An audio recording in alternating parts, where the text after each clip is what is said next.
ونعوذ بالله من شرور أنفسنا ومن سيئات أعمالنا من يهده الله فلا مضل له ومن يضلله فلا هادي له ونشهد أن لا إله إلا الله وحده لا شريك له ونشهد أن سيدنا وسندنا ومولانا محمدا عبده ورسوله الذي أرسله بالحق بصيرا ونذيرا وداعيا إلى الله بإذنه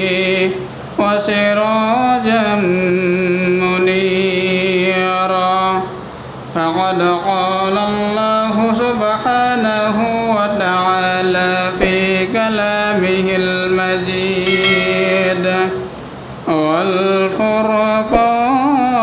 والفرقانه الحميد أعوذ بالله من الشيطان الرجيم بسم الله الرحمن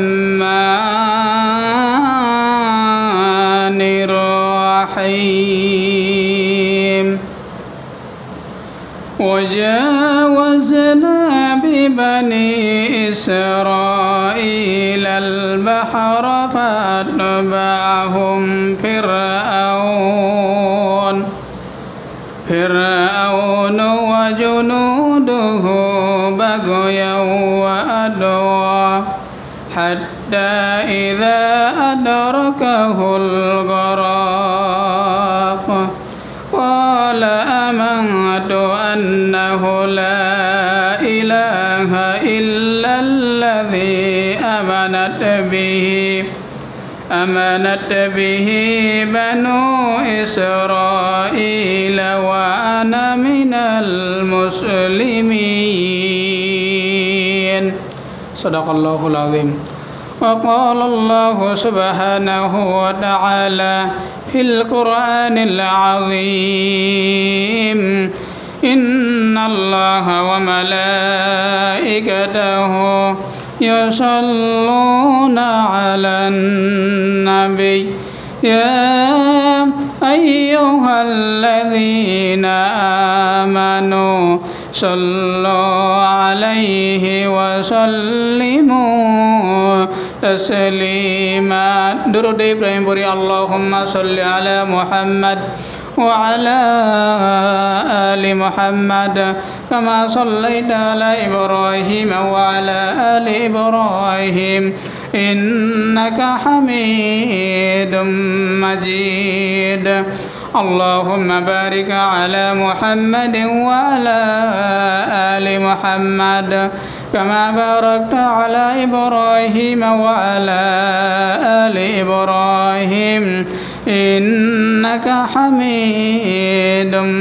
مجيد সমস্ত প্রশংসা একমাত্র আল্লাহ পাক রব্বুল আলামিনের জন্য, যার অশেষ মেহেরবানিতে হিজরি নতুন সালের মুহররম মাসের দ্বিতীয় খুতবায় উপস্থিত হতে পেরেছি। যে মহান আল্লাহ সুবহানাহু ওয়া তাআলা দয়া করে মায়া করে কান্ত মেহেরবানি করে এই জুম্মার নামাজে আমাদেরকে আসার এবং বসার তৌফিক এনায়েত করেছেন, সে আল্লাহ অনেক জানাই লাখ কোটি শুকরিয়া। সকলে বলি আলহামদুলিল্লাহ। যার দেখানো পথে শান্তি, যার দেখানো পথে মুক্তি, যার আদর্শ অনুসরণ করতে পারলে ইহকালীন শান্তি এবং পরকালীন মুক্তির গ্যারান্টি রয়েছে, যিনি আখির জামানার বিশ্ব পয়গম্বর নবী মুহাম্মদ রাসূলুল্লাহ, সকলে বলি সাল্লাল্লাহু আলাইহি ওয়াসাল্লাম। মৃতদের আত্মার মাগফিরাত কামনা করি, সকলে বলি আল্লাহুম্মা আমিন। সম্মানিত উপস্থিতি, জুম্মার খুতবা আলোচনা সুতরাং কোনো ভূমিকা না করে সরাসরি মূল আলোচনা চলে যায়। এটা হচ্ছে মুহররম মাস। আরবি বাংলাতে যেমন 12টি মাস রয়েছে, বৈশাখ জ্যৈষ্ঠ আষাঢ় শ্রাবণ এভাবে যে 12টি মাস রয়েছে, ইংরেজিতে যেমন জানুয়ারি, ফেব্রুয়ারি, মার্চ, এপ্রিল, মে, জুন এভাবে যে 12টি মাস রয়েছে, ঠিক তেমনইভাবে আরবিতেও 12টি মাস রয়েছে। আমরা যদি গণনার দিক দিয়ে দেখতে যাই তাহলে দেখা যাবে যে ইংরেজি সাল গণনা শুরু হয়েছে ঈসা নবীর জন্ম থেকে, এবং হিজরি সালে যদি আমরা হিসাব করতে যাই, আরবি যেটা হিজরি সাল, এটা গণনা শুরু করা হয়েছে মহানবী সাল্লাল্লাহু আলাইহি ওয়াসাল্লাম যখন মক্কা থেকে মদিনায় হিজরত করে গেছিলেন, তখন থেকে এটা গণনা শুরু হয়েছে। তার মানে এখানে আমরা দেখতে পাই যে ইংরেজি সাল আগে গণনা শুরু হয়েছে। তবে এ কথা সত্য যে ঈসা আলাইহিস সালামের সময় ইংরেজি সাল, খ্রিস্টাব্দ সাল গণনা শুরু করা হয়েছে, তখন ইংরেজি সাল এসেছে। কিন্তু আরবি যে সাল, পৃথিবী যখন সৃষ্টি করা হয়েছে, আদম এবং হাওয়া আলাইহিস সালামকে যখন প্রথম সৃষ্টি করে এই জমিনে পাঠানো হয়েছে, তখন থেকেই এই আরবি মাস রয়েছে। তবে তখন থেকে গণনা শুরু হয়নি, কিন্তু আগে থেকেই মাস আছে। এর প্রমাণ কি? প্রমাণ হচ্ছে আল্লাহ পাক রব্বুল আলামিন যে পৃথিবী সৃষ্টি করেছেন, আমরা ইতিহাসের পাতা খুললে দেখতে পাই যে আমরা যে এই মহরম মাসে যে বিষয়টিকে আমরা সবচাইতে বেশি গুরুত্বের চোখে দেখি যে আশুরা, এই মহরমের মাসে আমরা আশুরাটাকে বেশি গুরুত্ব দিয়ে থাকি। এই আশুরাটা আসলো কোথা থেকে আসলো? এটা যদি আমরা গবেষণা করতে যাই, ইতিহাস থেকে খুঁজে বের করতে যাই, তাহলে দেখা যাবে আশুরা এটা হচ্ছে আশারা থেকে এসেছে। আরবি আশারা শব্দের অর্থ হচ্ছে 10। আশারা মানে হচ্ছে 10, আর এখানে বলা হচ্ছে আশুরা। আশুরা শব্দের অর্থ হচ্ছে দশম, তাহলে আশারা থেকে এসে আশুরা। এখানে বলা হচ্ছে মহরম মাসের 10 তারিখে দশম দিনকে এই আশুরা বলা হয়। এই আশুরার দিনে আমরা রোজা পালন করে থাকি, অনেক কিছু আমরা এই বিষয়ে জানি বা বুঝি, আবার অনেক কিছু আমরা জানতে পারি। এই আশুরা আসলো কোথা থেকে? এখন যদি সাধারণ মুসল্লিকে জিজ্ঞাসা করা হয় যে এই যে আমাদের মাঝে যে আশুরা, এই আশুরাটা আসলো কোথা থেকে আসলো, অনেকেই বলবে, বেশিরভাগ মানুষ উত্তর দিবে যে আখেরি জামানার বিশ্ব পয়গম্বর নবী মুহাম্মদ রাসূলুল্লাহ সাল্লাল্লাহু আলাইহি সাল্লামের নাতি হযরত আলী রাদিয়াল্লাহু তাআলা আনহুর সন্তান বিশ্বনবী মুহাম্মদ রাসূলুল্লাহ সাল্লাল্লাহু আলাইহি সাল্লামের কন্যা মা ফাতেমা রাদিয়াল্লাহু তাআলা আনহার নয়নমণি ইমাম হুসাইনকে যে কারবালা প্রান্তরে নির্মমভাবে হত্যা করা হয়েছে, নির্মমভাবে যে শহীদ করা হয়েছে কারবালা প্রান্তরে, সেই দিন ছিল মহরমের 10 তারিখ। এই জন্য আমরা মহরমের এই রোজাটা পালন করে থাকি। ইমাম হুসাইনের ভালোবাসার ক্ষেত্রে, ইমাম হুসাইনের ওপরে ভালোবাসা দেখাতে গিয়া, মহব্বত দেখাতে গিয়া আমরা এই আশুরার রোজা পালন করি। এই কথাটাই অনেকেই বলবে, কিন্তু এটা সঠিক নয়। আশুরার রোজা যে আমরা ইমাম হুসাইনের জন্য করি, এটা কিন্তু সঠিক নয়। তবে কি এই আশুরার দিনেই ইমাম হুসাইন রাদিয়াল্লাহু তাআলা আনহুকে শহীদ করা হয়েছিল। তবে আমাদের মনে রাখা দরকার, ইতিহাসের পাতা খুললে আমরা দেখতে পাই যে এই পৃথিবী সৃষ্টি করা হয়েছে মহরমের 10 তারিখে, এই আশুরার দিনে। এই পৃথিবীতে যতগুলো ইতিহাস লেখা হয়েছে আজ পর্যন্ত, সারা পৃথিবীতে যতগুলো ইতিহাস রয়েছে, সমস্ত ইতিহাসের মধ্যে সর্ববৃহৎ এবং সবচাইতে বড় এবং লম্বা ইতিহাস হচ্ছে এই আশুরার ইতিহাস। এই পৃথিবীতে আশুরার চাইতে বড় ইতিহাস আর নাই। পৃথিবীর জমিনে সবচাইতে বড় ইতিহাস, সবচাইতে লম্বা ইতিহাস, সর্ববৃহৎ ইতিহাস হচ্ছে আশুরার ইতিহাস। পৃথিবীর শুরু থেকে নিয়ে পৃথিবীর ধ্বংস পর্যন্ত এই এত লম্বা এই ইতিহাস। আমরা ইতিহাসের পাতা খুললেই দেখতে পাবো যে এই পৃথিবী সৃষ্টি করা হয়েছে মহরম মাসের 10 তারিখে, এই পবিত্র আশুরার দিন। এবং আল্লাহ পাক রব্বুল আলামিন যখন বললেন ইন্নী জাইলুন ফিল আরদি খলিফা, এই পৃথিবীটা আমি প্রতিনিধিত্ব সৃষ্টি করব, এই পৃথিবীটা আমার প্রতিনিধিত্ব পাঠাবো। এরপরে আল্লাহ পাক রব্বুল আলামিন আদম আলাইহিসসালাতু ওয়াসাল্লাম এবং মা হাওয়া আলাইহিসসালাতু ওয়াসাল্লামকে সৃষ্টি করলেন। অনেক লম্বা ঘটনা, কিন্তু শুধুমাত্র আমি আশুরাটাকে বোঝানোর জন্য সংক্ষেপে বলছি। আদম এবং হাওয়া আলাইহিস সালামকে যখন সৃষ্টি করা হলো, সৃষ্টি করার পরে বলা হলো এই জান্নাতের ভিতরে যা কিছু আছে সব কিছু তোমরা ভক্ষণ করবে।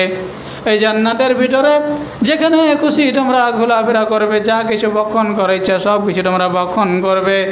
কিন্তু এমন একটি গাছ দেখে দিল, সেই গাছের ধারে কাছে যাবে না এবং সেই গাছের ফল তোমরা ভক্ষণ করবে না। লা তাকরাবা হাযিহিস শাজারাতা ফাতাকুনা মিনাজ জালিমিন। আল্লাহ পাক রব্বুল আলামিন বলেন যে ওই গাছের ধারে কাছে তোমরা যাবে না, এমনকি ওই গাছের ফল তোমরা ভক্ষণ করবে না। যদি ওই গাছের নিকটে যাও অথবা ওই গাছের ফল খাও তাহলে তোমরা ফাতাকুনা মিনাজ জালিমিন, জালিমদের অন্তর্ভুক্ত হয়ে যাবে। কিন্তু শয়তানের ওয়াসওয়াসায় পড়ে আদম এবং হাওয়া আলাইহিস সালাম ওই গাছের নিচে গেল এবং গাছের ফল তারা ভক্ষণ করলো। যখন তারা এই ভুলটি করলো, সাথে সাথে আল্লাহ রব্বুল আলামিন বলেন কুলনা হাবিতু মিনহা জামিআ ফাইম্মা ইয়াতিয়ান্নাকুম মিন্নি হুদান ফামান তাবিয়া হুদায়া ফালা খাউফুন আলাইহিম ওয়ালা হুম ইয়াহজানুন। আল্লাহ পাক রব্বুল আলামিন বলেন কুলনা হাবিতু মিনহা জামিআ, তোমরা এই জান্নাত থেকে বেরিয়ে যাও। আদম এবং হাওয়া আলাইহিস সালামকে জান্নাত থেকে বের করে দেওয়া হলো। এরপরে বলা হলো দুনিয়ার জমিনে তোমাদের কাছে আমার হেদায়েতের বাণী যখন যাবে, সেই হেদায়েতের বাণী যদি তোমরা অনুসরণ করো, অনুকরণ করো, তাহলে লা খাউফুন আলাইহিম, কোনো চিন্তার দরকার নাই, কোনো ভয়ও নাই, তোমাদের কোনো চিন্তাও করতে হবে না, ভয় করতে হবে না। তোমরা যদি এটা অনুসরণ করো, আমার হেদায়েত অনুসরণ করো, তাহলে পুনরায় আবার তোমাদেরকে ক্ষমা করে দেব এবং পুনরায় তোমাদেরকে এই জান্নাতের ভিতরে রেখে দেব। এরপরে আদম এবং হাওয়া আলাইহিস সালাম, অনেক লম্বা ঘটনা সংক্ষেপে বলছি, শুধু আসরা বোঝানোর জন্য বলছি। এরপরে যখন আদম এবং হাওয়া আলাইহিস সালাম দুনিয়ার জমিনে চলে আসলেন, দীর্ঘদিন পরে দুইজন একসাথে মিলিত হয়ে গেলেন। যে জায়গায় মিলিত হলেন সেই জায়গায় নাম রাখা হলো আরাফা, যে আজকে হাজিরা যে হজ করতে যায়, হজ করতে যাওয়ার পরে সেখানে রাত্রি যাপন করে, সেখানে অবস্থান করে আরাফার ময়দান। আরাফা শব্দের অর্থ হচ্ছে পরিচিত স্থান। আদম এবং হাওয়া আলাইহিস সালাম সেখানে দুনিয়ার জমিনে সর্বপ্রথম পরিচয় লাভ করেছিল, যার কারণে ওই জায়গাটার নাম বলা হয়েছে যে আরাফার ময়দান, অর্থাৎ পরিচিত স্থান। এরপরে আল্লাহ পাক রব্বুল আলামিনের কাছে দুইজন মিলে তওবা করলো, ক্ষমা প্রার্থনা করলো। এরপরে আল্লাহ পাক রব্বুল আলামিন তারা দুজনের তওবা কবুল করে নিল এবং আদম এবং হাওয়া আলাইহিস সালামকে ক্ষমা করে দিলেন। এই যে ক্ষমা করে দিলেন, সেই দিনটা ছিল এই মুহররমের 10 তারিখ, পবিত্র আশুরার দিন। এটা হচ্ছে আশুরার ইতিহাস। অনেকে বলে কারবালার ইতিহাসই হচ্ছে আশুরার ইতিহাস, কিন্তু দেখেন কারবালার ইতিহাস শুধু নয়, এটা হচ্ছে শুরু থেকেই চলে আসছে আশুরার ইতিহাস। এরপরে ইদ্রিস আলাইহিস সালামের ঘটনা আমরা শুনতে পারি। ইতিহাসের পাতা খুললে দেখতে পাই হযরত ইদ্রিস আলাইহিস সালাম একটা ভুল করেছিল। অনেক বলে নবীগণ তো মাসুম, নবীগণ তো কোনো ভুল করে নাই। হ্যাঁ, নবীগণও ভুল করেছে। এই কথাটা শুধু বলার কারণে আজকে অনেক আলেম ওলামা পর্যন্ত ইমাম মওদুদী রহমাতুল্লাহ আলাইহিকে দেখতে পারে না, তার তাফসীর পড়ে না, শুধু এই কথা বলার কারণে। কিন্তু যদি আমরা ভালোভাবে পর্যবেক্ষণ করতে যাই তাহলে দেখতে পাবো যে নবীরা ভুল করেছে কিনা। এখানে প্রথম নবী হচ্ছে আদম আলাইহিস সালাম। আদম আলাইহিস সালামকে বলেছিল ওই গাছের কাছে যাবে না, ফল খাবে না, কিন্তু ভুল করেছে কিনা বলেন? আদম আলাইহিস সালাম ভুল করেন নাই, কিন্তু আল্লাহ পাক ক্ষমা করে দিয়েছেন। এরপরে ইদ্রিস আলাইহিস সালামকে আল্লাহ পাক রব্বুল আলামিন যেদিন ক্ষমা করেছিলেন সেই দিন ছিল এই পবিত্র আশুরার দিন, মুহররমের 10 তারিখ। এখন বলবেন যে ইদ্রিস আলাইহিস সালাম ছিল আল্লাহর নবী, আল্লাহর নবী কীভাবে ভুল করে? তার ভুলটা সংক্ষেপে আপনাদেরকে বলি। হযরত ইদ্রিস আলাইহিস সালাম যখন ঘোরাফেরা করছেন, আমরা যখন এই জমিনে আমাদের যে কাজকর্মে আমরা যে কাজকর্ম করি, এই কাজকর্ম করতে গিয়ে আমাদের কর্মস্থানে যখন যাব, যখন দেখব যে হঠাৎ করে আমাদের সাথে আশেপাশে একটা আগন্তুক, একটা আলগা লোক ঘোরাফেরা করছে, আমি যেদিকে যাই সেদিকে ফলো করছে, তখন বলেন তো আমার কি সন্দেহ হবে না যে এই লোকটা কেন আমার পিছে পিছে ঘুরছে? এরকমইভাবে যখন ইদ্রিস আলাইহিসসালামের আশেপাশে দেখছে হঠাৎ একটা আগন্তুক ব্যক্তি এসে ঘোরাফেরা করছে। প্রথম দিন দেখলো, কিছু মনে করলো না। দ্বিতীয় দিন দেখছে আবার ওই লোক আশেপাশে ঘোরাফেরা করছে। এভাবে তৃতীয় দিন আবার দেখে যে আমার আশেপাশে ঘোরাফেরা করছে। হযরত ইদ্রিস আলাইহিস সালাম চিন্তা ভাবনা করলেন যে এই লোকটাকে দেখে কোনো মানুষ মনে হচ্ছে না, অন্য কিছু হবে মনে হয়, সে তো মানুষের মতো লাগছে না, এই বেটাকে ধরতে হবে। এরপরে চতুর্থ দিন যখন তাকে দেখতে পেল, অনেক লম্বা ঘটনা, শুধু আশুরার ইতিহাসটা বোঝানোর জন্য শুধু সংক্ষেপে বলছি। চতুর্থ দিন যখন ওই ব্যক্তিকে দেখতে পেল, সাথে সাথে ধরে ফেলার সাথে সাথে বলল, কয়েকদিন থেকে তোমাকে দেখছি, তুমি আমাকে ফলো করছো, কিন্তু দেখে তো মনে হচ্ছে না যে তুমি মানুষ, তোমাকে তো দেখে মানুষ মনে হচ্ছে না, তোমার আসল পরিচয় কি বলে দাও। তখন সে যখন ধরা পড়ে যাওয়ার সাথে সাথে বলে দিল, তুমি ঠিকই ধরেছ, আমি দুনিয়ার কোনো মানুষ না, আমি হচ্ছে আল্লাহর ফেরেশতা মালাকুল মাউত, ফেরেশতা হযরত আজরাইল আলাইহিস সালাতু ওয়াস সালাম। তখন হযরত ইদ্রিস আলাইহিস সালাতু ওয়াস সালাম জিজ্ঞাসা করলেন যে আপনি তাহলে কি সেই ফেরেশতা যে ফেরেশতা মানুষের জান কবজ করে, যে ফেরেশতা জীবের রূহ কবজ করে, আপনি কি সেই মালাকুল মাউত আজরাইল ফেরেশতা? তখন আজরাইল ফেরেশতা বললেন, হ্যাঁ আমি সেই মালাকুল মাউত আজরাইল ফেরেশতা, আমার কাজই হচ্ছে মানুষের জীবন কবজ করা, আমার কাজই হচ্ছে রূহ আত্মা কবজ করা। তখন ইদ্রিস আলাইহিস সালাম বললেন, তাহলে কি আমার হায়াত কি শেষ হয়ে গেছে নাকি? তুমি কি আমার মানে মৃত্যু ঘটাতে এসেছো নাকি? আমার জান কবজ করতে এসেছো নাকি? মালাকুল মাউত আজরাইল ফেরেশতা বললেন, না, আপনার কোনো মানে এই এখনও মৃত্যুর সময় ঘনিয়ে আসেনি, আমি আপনার জান কবজ করতে আসেনি। তখন ইদ্রিস আলাইহিস সালাম বলেন যে আমার মৃত্যুর সময় হয়নি, আমার মৃত্যু ঘটাতে আসেননি, তাহলে আমার পাশে ঘোরাফেরা করছেন কেন? আমার আশেপাশে আসছেন কেন? আমার আশেপাশে ফলো করছেন কেন? তখন ওই ফেরেশতা মালাকুল মাউত আজরাইল আলাইহিস সালাম বলেন যে আপনাকে আমার দেখে ভালো লেগেছে, আপনার সাথে আমি বন্ধুত্ব স্থাপন করতে চাই। তখন ইদ্রিস আলাইহিস সালাম বলেন, না, এটা কখনো সম্ভব না, তার কারণ আমি মানুষ, আল্লাহর নবী, আর আপনি হচ্ছেন একজন ফেরেশতা, ফেরেশতার সাথে কখনো মানুষের বন্ধুত্ব হতে পারে না। তখন মালাকুল মাউত আজরাইল ফেরেশতা বললেন যে আল্লাহ পাক রব্বুল আলামিনের কাছে আমি অনুমতি চেয়েছি যে ইদ্রিস আলাইহিস সালামকে আমার ভালো লেগেছে, পছন্দ হয়েছে, আমি তার সাথে বন্ধুত্ব স্থাপন করতে চাই। আল্লাহ পাক রব্বুল আলামিন আমাকে অনুমতি দিয়েছেন, এখন যদি আপনি অনুমতি দেন তাহলে আমি আপনার সাথে বন্ধুত্ব স্থাপন করব। তখন হযরত ইদ্রিস আলাইহিস সালাম একটা বুদ্ধি খাটালেন। মানুষের বুদ্ধি হচ্ছে অন্যরকম, সবসময় খালি বুদ্ধি ঘুরে।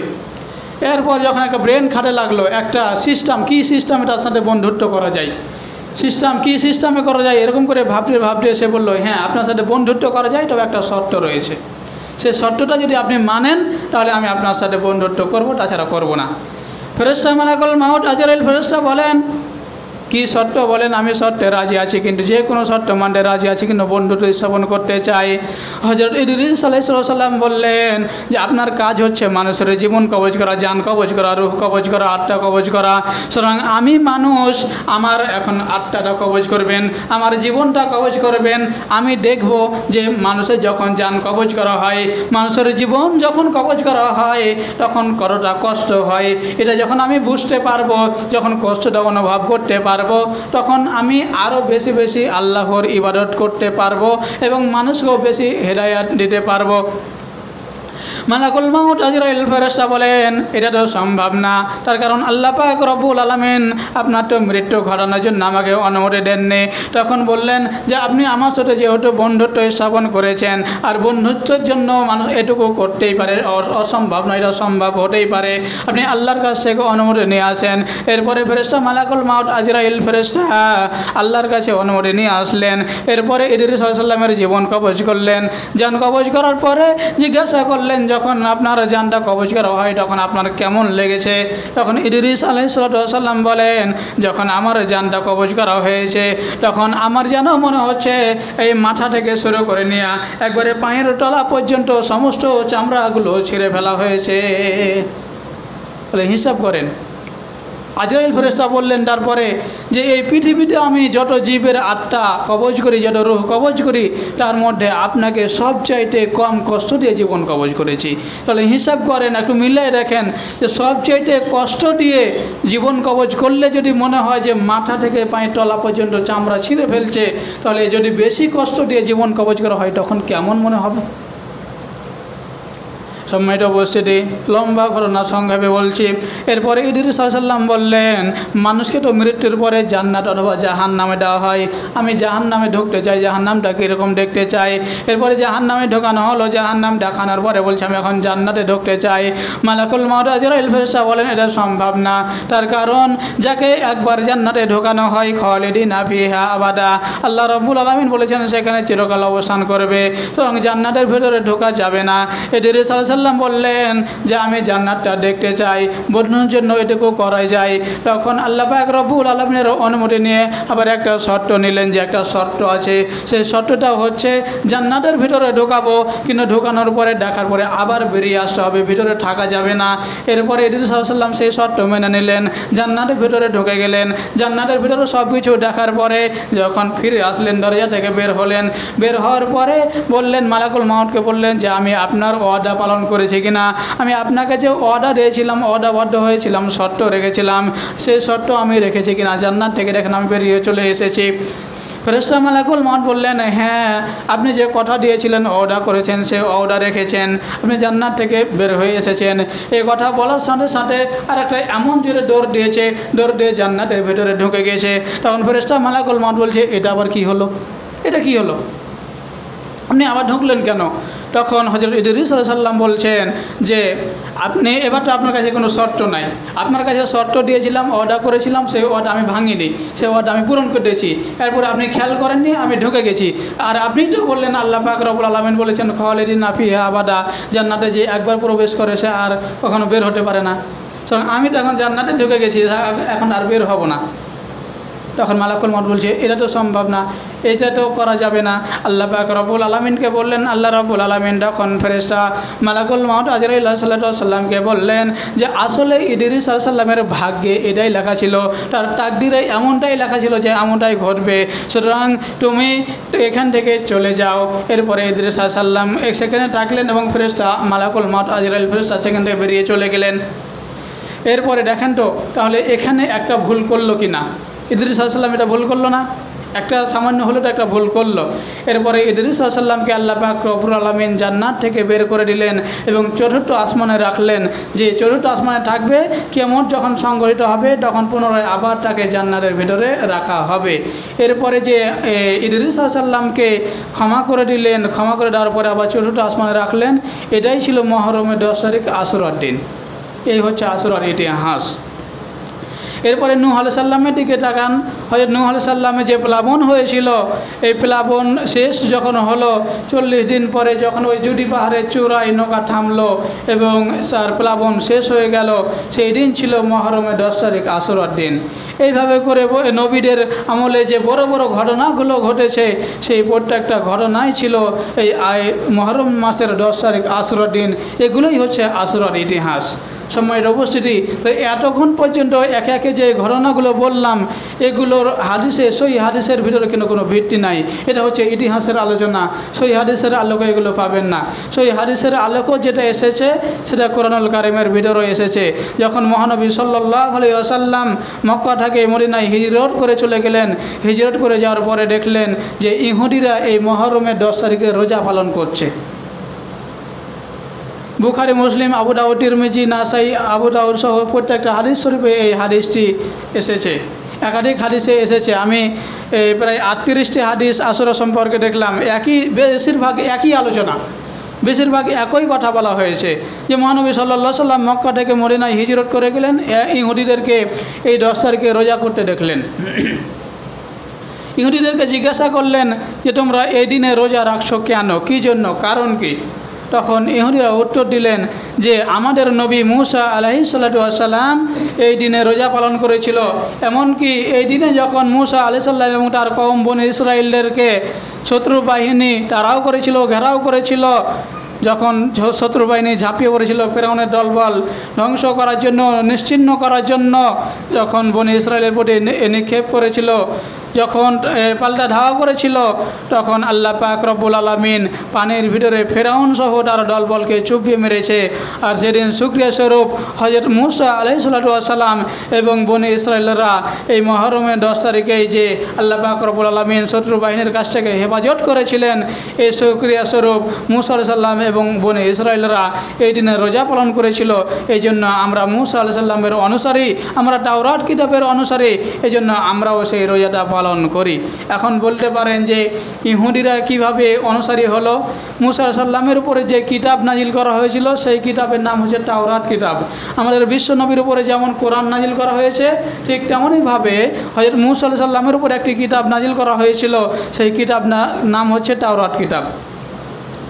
সেই ইহুদিরা সেই তাওরাত কিতাব মানে কিভাবে মানে? যে তাদের পক্ষে যেগুলো কথা আছে সেগুলো মানে, আর যে তাদের বিপক্ষে যেগুলো আছে সেগুলো কেটে কেটে বাদ দিয়ে দিয়েছে। সেগুলো সেই তাওরাত কিতাব থেকে বাদ দিয়ে দিয়েছে, যেগুলো তারা বিরুদ্ধে যায়, বাকিগুলো মানে। এইভাবে করে তারা তাওরাত কিতাব অনুসরণ করে। এই জন্য তারা ওই অনুসরণ অনুযায়ী, অনুকরণ অনুযায়ী তারা এই আশুরার দিনে একটি রোজা পালন করে। তখন মহানবী সাল্লাল্লাহু আলাইহি সাল্লাম বললেন, তোমরা যে এই রোজা পালন করছো তার চাইতে আমি বেশি হকদার। তার কারণ মূসা আমার ভাই, তোমাদের চাইতে আমি মূসার আরও নিকটবর্তী। সুতরাং তোমাদের চাইতে আমার জন্য বেশি এটা ফজিলতপূর্ণ, গুরুত্বপূর্ণ এই রোজাটা পালন করা। বুখারী শরীফের 2004 নম্বর হাদিস এবং আবু দাউদ শরীফের 1613 নম্বর হাদিস সহ একাধিক হাদিসে এই হাদিসটি বর্ণনা করা হয়েছে যে আল্লাহ নবী সাল্লাল্লাহু আলাইহি সাল্লাম বললেন যে তোমরা এই রোজা, সাহাবীদেরকে বললেন যে তোমরা এই আশুরা রোজা পালন করো। তবে ইহুদিদের সাথে কোনো মিল রেখে কাজ করা যাবে না। তারা আশুরার দিন 10 তারিখ একটি রোজা পালন করে, আমরা 2টি রোজা পালন করব। হয় 9 তারিখ যুক্ত করব, 10-এর সাথে 9 যুক্ত করে 2টি হবে, অথবা 10-এর সাথে 11 যুক্ত করে 2টি রোজা পালন করতে বিশ্বনবী আমাদেরকে নির্দেশ দিয়েছেন। এরপরে এখানে অনেক লম্বা ঘটনা রয়েছে, যেটা আমি আপনাদের সামনে একটা আয়াত তেলাওয়াত করেছিলাম যে কীভাবে আল্লাহ পাক রব্বুল আলামিন মূসা আলাইহিস সালামকে হেফাজত করেছিলেন। সূরা ইউনূসের 90 নম্বর আয়াত আল্লাহ পাক রব্বুল আলামিন বলেন, وجاوزنا ببني إسرائيل البحر فأتبعهم فرعون وجنوده بغيا وعدوا حتى إذا أدركه الغرق। আল্লাহ পাক রব্বুল আলামিন বলেন, যখন মূসা আলাইহিস সালামকে দ্বারা ঘেরাও করলো, যখন দ্বারা ঘেরাও করলো ফেরাউনের বাহিনী এবং ফেরাউনের সৈন্যদল, যখন মূসা আলাইহিস সালামকে ঘেরাও করলো, মূসা আলাইহিস সালামের 3 দিকে সৈন্যবাহিনী ফেরাউনের এবং একদিকে নীল নদের পানি, নীল নদের দিকে ঝাঁপিয়ে পড়লেন। 12টি রাস্তা তৈরি করে দিলেন। সে রাস্তা যখন মাঝামাঝি চলে গেলেন, তখন ফেরাউন তার লোকবল নিয়ে ঝাঁপিয়ে পড়লেন। মূসা আলাইহিস সালাম এবং তার বনি ইসরায়েল যে তার কওম ছিল, তারা যখন নদী পার হয়ে গেলেন, পানি পার হয়ে গেলেন, তখন তারা মধ্যখানে অবস্থান করছিলেন। ফেরাউন এবং তার দলবল মধ্যখানে অবস্থান করছিলেন। এমন সময় আল্লাহ পাক রব্বুল আলামিন 2 দিকের পানি মিলিত করে দিলেন, সবাইকে ডুবিয়ে ধ্বংস করে দিলেন। যখন তাদেরকে ডুবাইতে লাগলেন, তখন ওই ফেরাউন বলতে লাগলো, ক্বালা আমাতু আন্নাহু লা ইলাহা ইল্লাল্লাযী আমানাত বিহি বানু ইসরাঈল। যখন চুবাতে লাগলো, যখন ডোবাতে লাগলো, তখন ফেরাউন বলতে লাগলো, হায় আল্লাহ তাআলা, আমি ঈমান আনয়ন করলাম, আমি বিশ্বাস করলাম, আমি ঈমান আনলাম ওই রবের প্রতি, ওই আল্লাহর প্রতি, যে আল্লাহর প্রতি ঈমান এনেছে মূসার ওই বনে ইসরায়েলরা, যে রবের প্রতি ঈমান এনেছে, আমিও ওই রবের প্রতি ঈমান আনয়ন করলাম। মানে এমনভাবে বলছে মনে হচ্ছে আল্লাহ বুঝে না, আল্লাহ বুঝ, আল্লাহকে বুঝিয়ে দিচ্ছে যে আমি ওই আল্লাহর প্রতি ঈমান আনলাম, যে মূসা এবং মূসার দরবাল যে আল্লাহর প্রতি ঈমান আনছে, আমি ওই আল্লাহর প্রতি ঈমান আনলাম, তো বুঝিয়ে দিচ্ছে।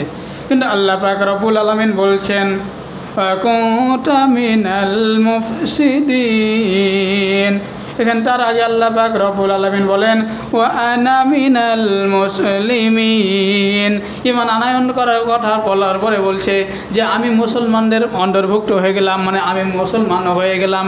আমরা দেখি কাউকে যদি বিধর্মীকে যদি ইসলাম ধর্ম গ্রহণ করা হয়, যে ইমাম সাহেব, যে মাওলানা সাহেব, যে হুজুর, যে আলেম তাকে মানে ইসলাম ধর্ম গ্রহণ করায়, সে আলেমই বলে যে আজকে থেকে তুমি মুসলমান, অথচ সে নিজে নিজে ঈমান আনছে এবং সে নিজে নিজে বলছে যে আমি ঈমানদার, এখন আমি মুসলমান হয়ে গেলাম, মানে আল্লাহকে বুঝিয়ে দিচ্ছে, মনে হচ্ছে আল্লাহ বুঝে না। এরপরে আল্লাহ পাক রব্বুল আলামিন বলেন আল-আনা ওয়া ক্বাদ আসাইতা ক্বাবলু ওয়া কুনতা মিনাল মুফসিদিন। আল্লাহ পাক রব্বুল আলামিন বলেন আল-আন, কখনো না, তোমাকে কখনো ক্ষমা করা হবে না, তুমি যে বিপর্যয় সৃষ্টি করেছো। এখান থেকে আমরা স্পষ্ট বুঝতে পারি যারা আল্লাহ পাক রব্বুল আলামিন রহমান রহিম গফুর রহিম, আল্লাহ রহমান রহিম দয়াশীল এবং অধিক দয়াশীল করুণাময় এবং ক্ষমাশীল, ক্ষমা করতে পছন্দ করেন। কিন্তু এখানে আল্লাহ পাক রব্বুল আলামিন তার এমন একটা পরিচয় তুলে ধরেছেন যে ফেরাউন যখন ঈমান আনয়ন করলো, মুসলমান নিজে নিজে মুসলমান দাবি করলো, তখন আল্লাহ পাক রব্বুল আলামিন বললেন তুমি বিপর্যয় সৃষ্টি করেছো, তুমি এমন কাজ করেছো, তোমাকে ক্ষমা করা যাবে না। এখান থেকে আমরা স্পষ্ট বুঝতে পারি আজকেও যারা মুসলমানদের উপরে জুলুম নির্যাতন করে, আজকেও যারা আলেমদের উপরে নির্যাতন করে, আজকেও যারা আলেমদেরকে ফাঁসির কাস্টে ঝোলায়, এভাবে করে নিপীড়ন নির্যাতন হত্যা গুমরুটা রাহাজানি সন্ত্রাসী করে, আল্লাহ পাক রব্বুল আলামিন যখন দেখবেন যে এরাও লাস্টে ক্ষমা যাচ্ছে যে এতদিন তো আমি ভুল করেছি, আলেমদেরকে কষ্ট দিয়েছি, ফাঁসির কাছে ঝুলিয়েছি, দিনের পর দিন বছরের পর বছর যুগের পর যুগ ধরে ফাঁসির কাছে ঝুলিয়ে হত্যা করেছি, জেলখানায় বন্দি করে রেখেছি, এতদিন তো বুঝতে পারি না, এতদিন না বুঝেছি আমি ভুল করেছি, হে আল্লাহ তাআলা আমাকে ক্ষমা করে দিন, আমি এতদিন ভুল বুঝতে পেরেছি।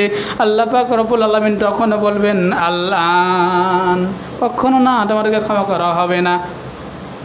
এখান থেকে আমাদেরকে শিক্ষা নিতে হবে। যা হোক, যেটা আমি বলতে যাচ্ছিলাম আগে, যে আল্লাহ পাক রব্বুল আলামিন যে মূসা আলাইহিস সালামকে সেদিন বাঁচালেন, এই শত্রু বাহিনীর পক্ষ থেকে রক্ষা করলেন, এই জন্য মূসা আলাইহিস সালাম এবং তার দলবল সেদিন রোজা রেখেছিল। সেই দিন ছিল এই পবিত্র আশুরার দিন, মুহররমের 10 তারিখ। এই জন্যই আমরা এই মুহররমের রোজা রাখব। এই মুহররমের রোজার ব্যাপারে আবু দাউদ শরীফ এবং নাসাই শরীফের হাদিসে স্পষ্ট করে বলা হয়েছে, রাসূলুল্লাহ সাল্লাল্লাহু আলাইহি ওয়াসাল্লাম বলছেন যে এই পৃথিবীতে সবচাইতে শ্রেষ্ঠ নামাজ হচ্ছে ফরজ নামাজ, এবং ফরজ নামাজের পরে সর্বোত্তম নামাজ হচ্ছে মানে রাতের নামাজ, অর্থাৎ আমরা যেটাকে তাহাজ্জুদের নামাজ বলি।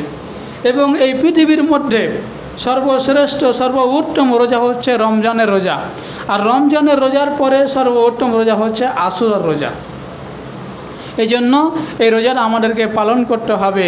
এই রোজা যদি আপনারা পালন না করেন, আমরা যদি পালন না করি, আশুরার রোজা যদি কেউ না করে, কোনো গুনাহ হবে না, কোনো পাপ হবে না, কোনো গুনাহ হবে না, তবে করলে অধিক সব রয়েছে, অনেক নেকি রয়েছে। যেমনভাবে এর আগে শুনেছেন যে যারা আরাফার দিনে একটি রোজা পালন করবে, আরাফার দিনে যারা রোজা পালন করবে তার পূর্বের এবং পরের 1 বছর অর্থাৎ 2 বছরের সব গুনাহ মাফ করে দেওয়া হবে। এরকমই একটা ফজিলতপূর্ণ এই রোজা, আশুরার রোজা আপনারা চেষ্টা করবেন। আজকে হচ্ছে মুহররম মাসের 9 তারিখ, যারা আজকে করেছেন কালকেটাও করবেন, 2টি হয়ে যাবে। আর আজকে যারা করেন নাই, আগামীকালকে এবং পরশুদিন করবেন, এভাবে 2টি রোজা পালন করবেন। এই 2টি রোজা যদি পালন করেন তাহলে আল্লাহ পাক রব্বুল আলামিন আপনাদেরকে অনেক বরকত দান করবেন, আপনাদেরকে অনেক সেবা দান করবেন, আপনাদের প্রতি অনেক ফজিলতপূর্ণ অনেক কিছু আপনারা এখান থেকে পাবেন। আল্লাহ পাক রব্বুল আলামিন আমাদেরকে এই রোজা পালন করার তৌফিক দান করুন, সকলে বলি আল্লাহুম্মা আমিন। আর আরেকটি কথা মনে রাখতে হবে যে আমরা কারবালা যে ইতিহাস জেনে আসছি, এই ইমাম হুসাইনকে যে নির্মমভাবে হত্যা করা হয়েছিল কারবালা প্রান্তরে, সেই দিনও ছিল এই মুহররমের 10 তারিখ। কিন্তু মনে রাখতে হবে ইমাম হুসাইনকে এই দিনে শাহাদাত ইমাম হুসাইনকে যে শহীদ করা হয়েছিল, এই জন্য কিন্তু আমরা আশুরা রোজা পালন করি না, এই জন্য আশুরা রোজা নয়। তবে এটা মনে রাখতে হবে যে এই আশুরার ইতিহাসটা অনেকে ধামাচাপা হয়ে গেছিল, ঢাকা পড়ে গিয়েছিল। কিন্তু যখন এই দিনেই আবার ইমাম হুসাইন রাদিয়াল্লাহু তাআলা আনহু ইয়াজিদ বাহিনীর কাছে নির্মমভাবে শাহাদাত পালন করলেন, শুধু ইমাম হুসাইন নয়, 72 জন একসাথে শাহাদাতের পেয়ালা পান করেছিলেন। সেই দিন থেকে এই আশুরার ইতিহাসটা আরও আরও ফজিলতপূর্ণ হয়ে গেছে। এই জন্য আসুন আল্লাহ পাক রব্বুল আলামিন যেন আমাদেরকে এই রোজা 2টি পালন করার তৌফিক দান করেন। সকলে বলি আল্লাহুম্মা আমিন। আখিরু দাওয়ানা আলহামদুলিল্লাহি রাব্বিল আলামিন। আসসালামু